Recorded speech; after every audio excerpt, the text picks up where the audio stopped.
Assalamualaikum warahmatullahi wabarakatuh. Bismillah, alhamdulillah, wassalatu wassalamu ala rasulillah Sayyidina wa maulana Muhammadin ibn Abdullah wa ala alihi wa sahbihi wa mawalah, amma ba'd.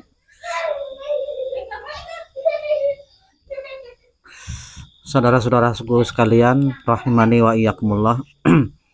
Pada kesempatan ini saya akan ikut mengomentari video yang akhir-akhir ini cukup viral, yaitu yang menyebut dirinya Mr. TM.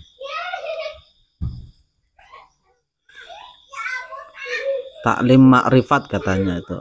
Ini memang banyak sekali potongan-potongan video di mana dia yang dia sebut itu sebagai Mr. TM. Dia nantang ulama, buya, kiai, dan ustadz-ustadz itu untuk berkomentar. Katanya tidak ada kiai, buya, ustadz dan sebagainya yang mampu menerangkan tentang syahadat sebagaimana yang dia terangkan tentang syahadat. Tapi saya ingin langsung melihat video lengkapnya ya. Saya biasakan melihat video lengkap biar tidak gagal paham, karena apa, khawatirnya kalau saya hanya menonton potongan-potongan video ya, apa bedanya saya dengan yang lain yang hanya menghukumi pernyataan seseorang dari potongan video yang sudah dipotong-potong oleh orang yang tidak bertanggung jawab. Ini ada video lengkapnya yang menjelaskan tentang syahadat dari Mr. TM ini. Ini memang dia sudah mengupload banyak video dan penontonnya cukup banyak. Ini memang video-videonya itu banyak yang dalam tanda kutip kontroversial menurut saya. Ini ada perbedaan ilmu dunia dengan ilmu akhirat. Dia mengklaim itu karena TM itu taklim ma'rifat, berarti dia membahas banyak sekali tentang ma'rifat. Ini video lengkap tentang makna syahadat menurut dia. Saya sudah nonton video lengkapnya 39 menit 47 detik. Saya sudah tonton dari awal sampai akhir, dari salam awal sampai salam penutupnya. Nah, ini bisa saya saya rangkum poin-poin yang dia sampaikan dalam video ini.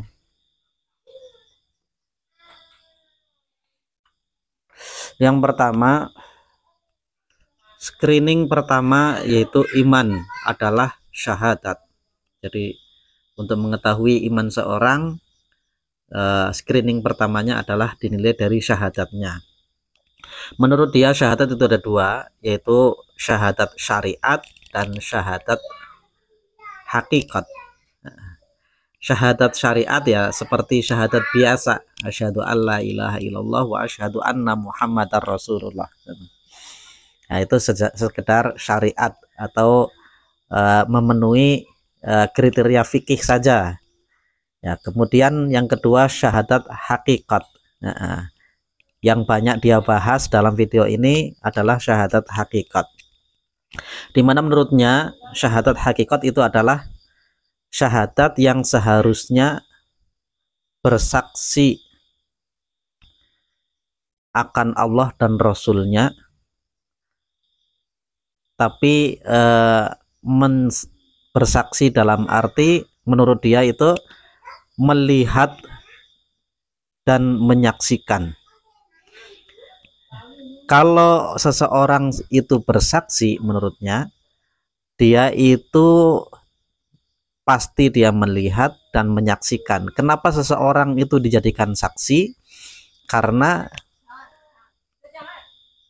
dia itu telah melihat dan tahu narasi kronologisnya menurut dia itu. Nah, tidak mungkin misalkan ada kecelakaan kemudian ngambil orang sembarangan yang dijadikan saksi. Orang yang dijadikan saksi, dia itu adalah orang yang bisa bersaksi. Kenapa dia bersaksi? Bisa bersaksi karena dia melihat kejadiannya dan tahu kronologisnya. Tidak hanya melihat ya, tapi juga tahu kronologisnya. Jadi awalnya itu ada motor dari sebelah timur, kemudian ada mobil dari sebelah barat. Nah, tiba-tiba ada orang yang jalan kaki di tengah-tengahnya. Nah, dia saksi itu dia itu harus bisa menjelaskan kronologisnya. Ini menurut Mr. TM ya.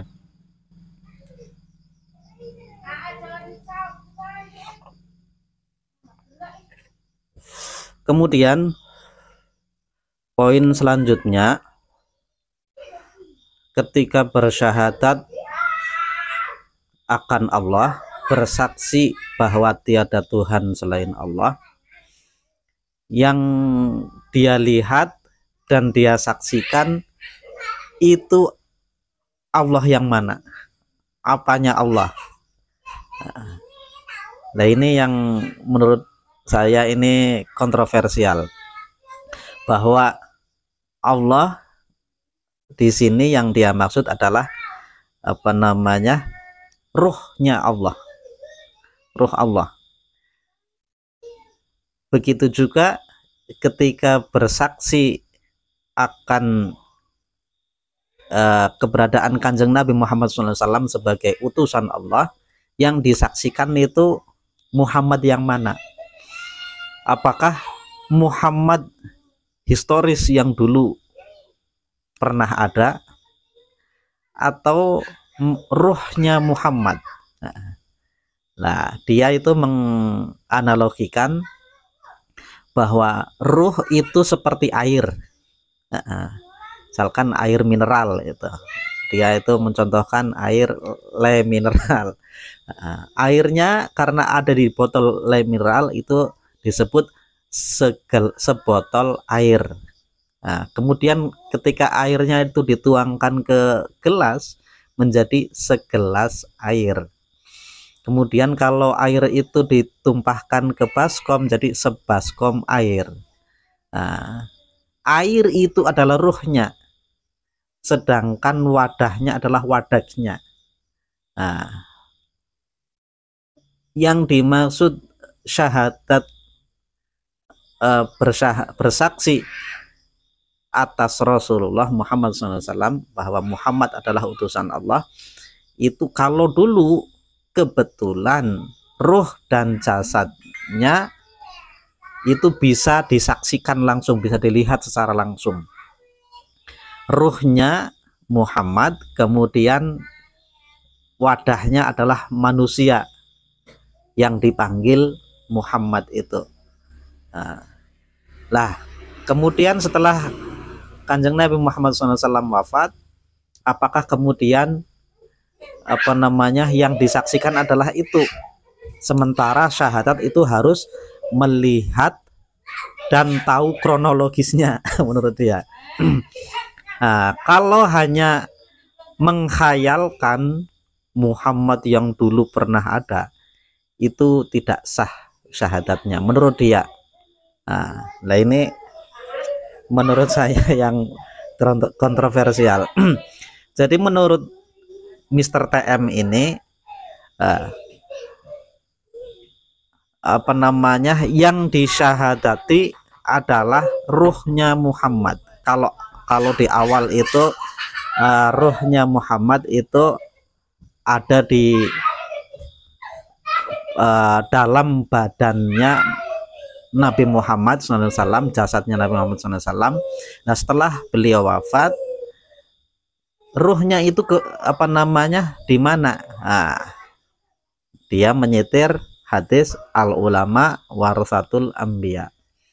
Ya mewaris kepada para ulama.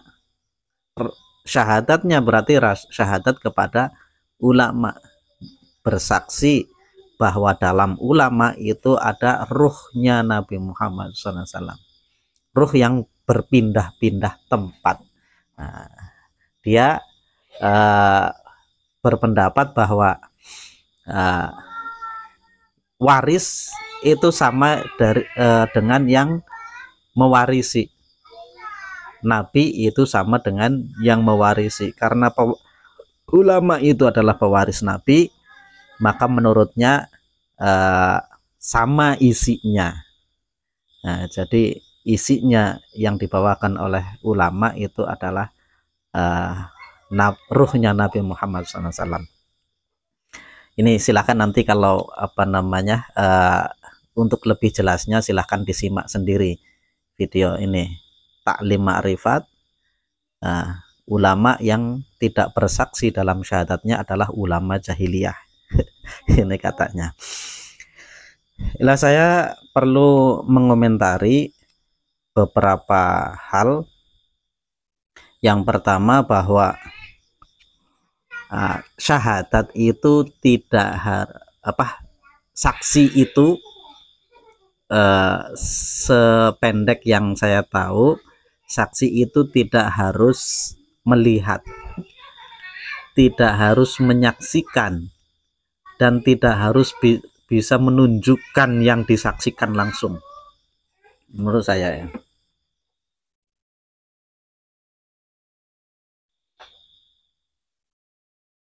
Saya berpedoman dengan ini, saya menemukan di dalam Al-Quran surah Yusuf ayat berapa, kalau ayatnya tidak hafal ya. Nah ini, a'udzubillahi minasyaitonirrajim, qala hiya rawadatni an nafsi wa syahida syahidum min ahliha in kana qamisuhu qudda min qubulin fasadaqat wa huwa minal kadzibin.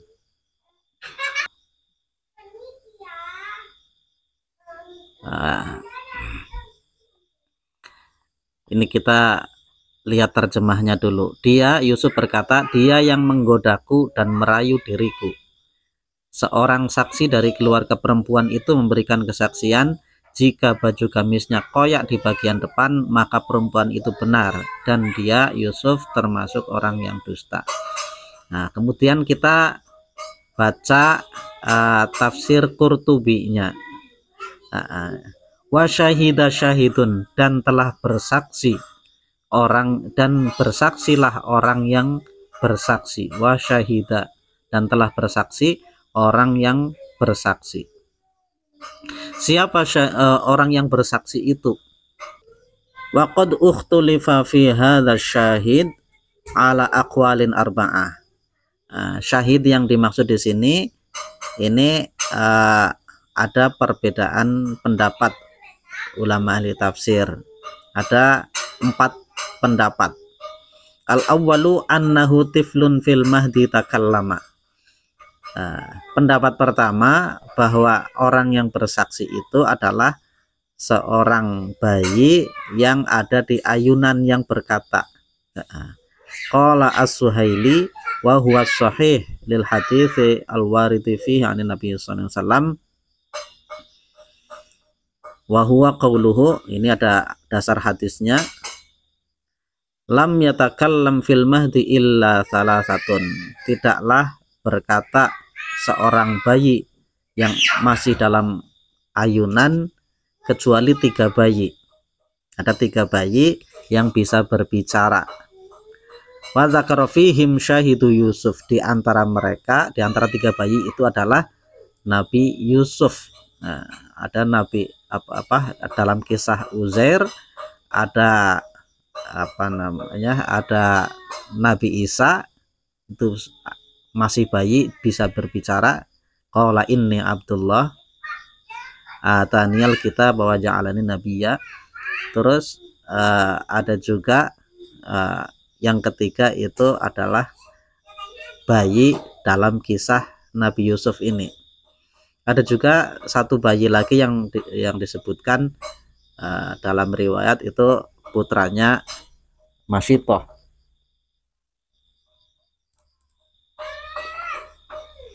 Tapi dalam hadis ini salah satunya adalah bayi dalam kisah Yusuf itu. Jadi ketika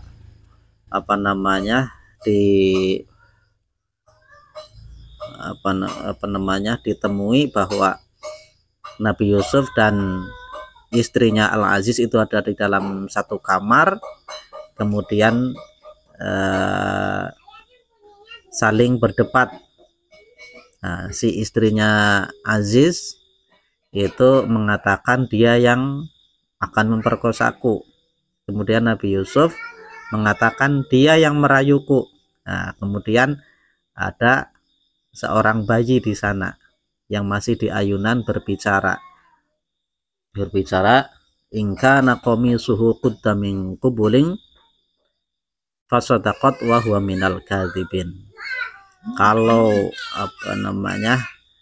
bajunya itu robeknya di depan, maka dia itu benar, si istrinya Aziz, sedangkan Nabi Yusuf adalah kalah. Tapi sebaliknya, kalau robeknya itu bajunya di belakang, maka istrinya Aziz itu salah dan yang benar adalah Nabi Yusuf. Itu pendapat pertama, bahwa syahid adalah bayi. Nah, bayi itu ini dibantah di keterangan bawah. Itu di bawahnya ini ada keterangan nggak mungkin kalau pendapatnya itu adalah yang dimaksud syahid itu bayi, karena bayi itu belum bisa menjadi saksi, karena saksi itu harus sudah mukallaf. Kemudian fahadza qaulun asani anna syahid qaddul qamis. Pendapat kedua, bahwa saksi adalah robeknya baju itu. Jadi rawahu Ibnu Abi Najih an Mujahid wa huwa majazun sahihun min jihatil lughah fa inna lisanal hali ablaghu min lisanil maqal. Bahwa ini adalah majazi, bahwa kenyataan itu lebih kuat daripada perkataan. Nah, lihat saksinya adalah berupa kenyataan, yaitu robeknya baju itu. Nah, ini pendapat kedua. Nah, dan ada pendapat yang selanjutnya, asalis annahu khalqun min khalqillahi ta'ala. Pendapat ketiga adalah bahwa yang bersaksi adalah seorang makhluk dari makhluk-makhluknya Allah. Laisa bi'insiyin wala bijinniyin. Bukan yang berupa bukan manusia dan bukan pula jin. Qalahu Mujahid aidon. Nah, tapi pendapat ini dibantah karena apa? Karena setelah wa syahida syahidun itu ada kalimat min ahliha, wa syahida syahidun min ahliha, dan telah bersaksi seorang yang bersaksi dari keluarga perempuan itu, yaitu perempuannya istrinya Aziz. Nah, ini kalau keluarga berarti manusia. Nah, pendapat keempat, ar-rabi annahu rajulun hakimun dzu aqlin kana al-wazir. Nah, pendapat keempat, syahidnya adalah seorang laki-laki yang bijaksana, yang mempunyai akal. Dia adalah seorang menterinya. Yastashiruhu fi umurihi wa kana min jumlati ahlil mar'ah. Dan seterusnya, bahwa ini seorang laki-laki yang bijaksana, ini yang paling mungkin.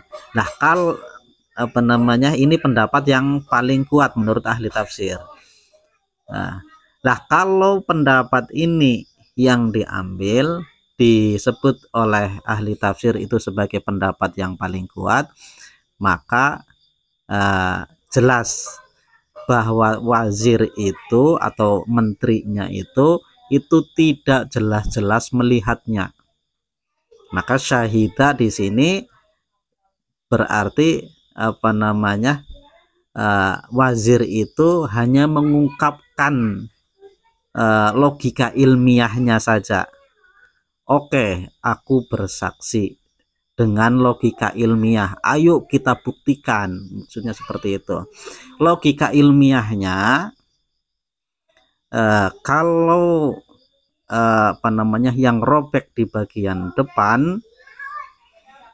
depannya Nabi Yusuf, maka benarlah istrinya Aziz itu bahwa dia mengaku akan diperkosa oleh Nabi Yusuf. Tapi kalau yang terjadi adalah yang robek itu di baju belakangnya Nabi Yusuf, maka pengakuan Nabi apa namanya, pengakuan istrinya Aziz itu salah karena tidak sesuai fakta. Nah, dari apa namanya, pemahaman ini, kalau yang diambil adalah makna syahid, itu yang keempat, itu membantah apa yang diungkapkan oleh Mr. TM itu, bahwa syahid, orang yang bersaksi itu harus melihat dan tahu narasi kronologisnya. Si menteri itu tidak melihat secara langsung dan tidak tahu, tidak bisa menarasikan kronologisnya. Itu yang pertama, apa namanya, bantahan saya dengan menggunakan tafsir Al-Qurtubi. Kemudian yang kedua saya menggunakan ini, ada kitab Riyadul Badi'ah. Dalam kitab Riyadul Badi'ah disebutkan fa'arkanul islami khamsatun, rukun Islam itu ada 5. Yang pertama, antashhada alla ilaha illallahu wa anna muhammadan rasulullah. Nah, yang pertama adalah bersyahadat bahwa tidak ada Tuhan selain Allah dan Nabi Muhammad adalah utusan Allah. Wa qaddama asyhadata. Di sini musannif itu mendahulukan syahadat li'annaha syartun fi sihhati ma ba'daha, karena syahadat itu menjadi syarat sahnya apa yang setelahnya. Itu setelah syahadat, sholat, zakat, puasa, haji. Syahadat ini menjadi kunci atau syarat sahnya setelahnya. Nah, kalau dia sholat tanpa syahadat, sholatnya tidak sah. Zakat tanpa dia syahadat, zakatnya tidak sah, dan seterusnya. Kemudian wa arkanus syahadati, adapun rukunnya syahadat, khamsatun ada 5. Rukun syahadat ada 5. Yang pertama syahidun. Yang kedua masyhudun lahu. Yang ketiga masyhudun alaihi. Yang keempat masyhudun bihi. Yang kelima siratun. Pertama asyahid, fasyahidu muwahhidullahi ta'ala. Yang pertama syaratnya syahid, orang yang bersaksi, dia itu orang yang mengesahkan Allah Ta'ala. Wa mu'minun birisalati wa mu'minun birisalati rasuli, dan beriman akan risalahnya Rasulullah SAW. Syaratnya syahid itu cuma 2. yaitu dia mengesahkan Allah, dan yang kedua adalah beriman dengan risalahnya Kanjeng Nabi Muhammad SAW. Bukan beriman atau bukan bersyahadat kepada wujudnya Kanjeng Nabi, tapi beriman dengan risalah yang dibawa oleh Kanjeng Nabi Muhammad SAW. Ini pendapatnya Syekh Nawawi Al-Bantani ya, Riyadul Badi'ah ini karangannya Syekh Nawawi Al-Bantani, dan saya itu lebih percaya dengan Syekh Nawawi Al-Bantani daripada Mr. TM itu. Ya jelas lah, secara keilmuan jauh, dan dasarnya jelas, nggak ngawur, referensinya dari mana. Dan sayangnya yang kayak gitu itu, yang ngarang-ngarang itu justru penggemarnya banyak. Nah, kemarin saya itu ada video komentar tentang Buya Syakur tentang haji main-main, ada yang cukup panjang dia berdebat dengan saya. Dia menyebutkan tentang syahadat itu. Saya amati, saya pernah nonton cuplikan potongan videonya Mr. TM ini. Jangan-jangan pendapatnya itu ikut-ikutan Mr. TM itu kayaknya. Karena penasaran, saya coba simak videonya Mr. TM itu yang tadi itu, saya dari awal sampai akhir. Sepertinya dia memang pengikutnya Mr. TM.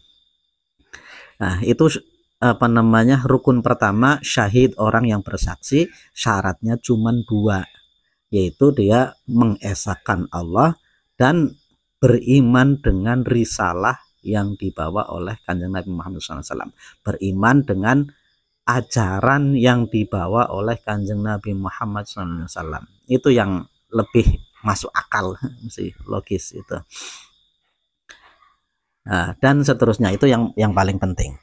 Saya lebih memilih pendapatnya Syekh Nawawi Al-Bantani dalam Syarah Riyadul Badi'ah, bahwa syarat syahid itu cukup 2, yakni dia adalah orang, ini syahadat kan ada 2, syahadatain itu, syahadat tauhid dan syahadat rasul. Syahadat tauhid adalah cukup dia mengesahkan Allah, tidak menyekutukan Allah, itu sudah bersaksi bahwa dia syahadatnya sah. Kemudian syarat yang kedua, dia adalah beriman kepada risalah atau ajaran yang dibawa oleh baginda Rasulullah SAW. Ini lebih logis dan masuk akal. Karena apa? Karena kalau bersaksi, bersyahadat itu harus melihat, menyaksikan, dan tahu narasi kronologisnya. Betapa banyak orang yang syahadatnya tidak sah, dan ini tidak mungkin. Yang paling jelas adalah bahwa umatnya Kanjeng Nabi Muhammad SAW itu adalah umat yang paling banyak. Kalau syaratnya itu harus melihat, menyaksikan, dan tahu narasi kronologisnya, ini akan banyak sekali yang syahadatnya tidak sah, dan ini tidak mungkin. Yang ringan-ringan sajalah. Dan ulama sudah mencontohkan seperti itu. Demikian yang bisa saya sampaikan, kurang lebihnya mohon maaf. Assalamualaikum warahmatullahi wabarakatuh.